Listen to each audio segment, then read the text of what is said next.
किसी नदी के तट पर एक वन था। उस वन में एक बंदर निवास करता था, जो वन के फल आदि खाकर अपना निर्वाह करता था। नदी में एक टापू भी था और टापू और तट के बीच में एक बड़ी सी चट्टान भी थी। जब कभी बंदर को टापू के फल खाने की इच्छा होती, वो उस चट्टान पर, उस टापू पर पहुंच जाता और जी भर अपने मनचाहे फलों का आनंद उठाता। उसी नदी में घड़ियालों का एक जोड़ी भी रहती थी। जब भी वह उस हृष्ट पुष्ट बंदर को मीठे रसीले फलों का आनंद उठाते देखती तो उसके मन में उस बंदर के हृदय को खाने की तीव्र इच्छा उठती।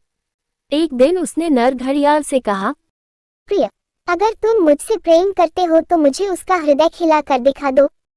नर घड़ियाल ने उसकी बात मान ली। दूसरे दिन बंदर जैसे ही टापू पर पहुंचा, नर घड़ियाल टापू और तट के बीच के चट्टान के निचले हिस्से पर चिपक गया। वह बंदर एक बुद्धिमान प्राणी था।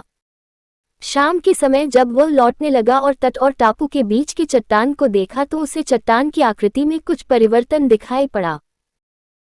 उसने तत्काल समझ लिया कि जरूर कुछ गड़बड़ी है। तथ्य का पता लगाने के लिए उसने चट्टान को नमस्कार करते हुए कहा, हे चट्टान मित्र, आज तुम शांत कैसे हो? मेरा अभिवादन भी स्वीकार नहीं कर रही हो। घड़ियाल ने समझा, शायद चट्टान और बंदर हमेशा बात करते रहते हैं, इसलिए उसने स्वर बदलकर बंदर के नमस्कार का प्रत्युत्तर दे डाला। बंदर की आशंका सत्य निकली। बंदर टापू में ही रुक तो सकता था, मगर टापू में उसके निर्वाह के लिए पर्याप्त आहार उपलब्ध नहीं था। जीविका के लिए उसका वापस वन लौटना अनिवार्य था। अतः अपनी परेशानी का निदान ढूंढते हुए उसने घड़ियाल से कहा, मित्र, चट्टान तो कभी बातें नहीं करती। तुम कौन हो और क्या चाहते हो? दंभी घड़ियाल ने तब उसके सामने प्रकट हो कहा, ओ बंदर, मैं एक घड़ियाल हूं और तुम्हारा हृदय अपनी पत्नी को खिलाना चाहता हूं। ओ बंदर, मैं एक घड़ियाल हूं और तुम्हारा हृदय अपनी पत्नी को खिलाना चाहता हूं। हे घड़ियाल, बस इतनी सी बात है तो तुम तत्काल अपनी मुख खोल दो। मैं सहर्षी अपने नश्वर शरीर को तुम्हें अर्पित करता हूँ।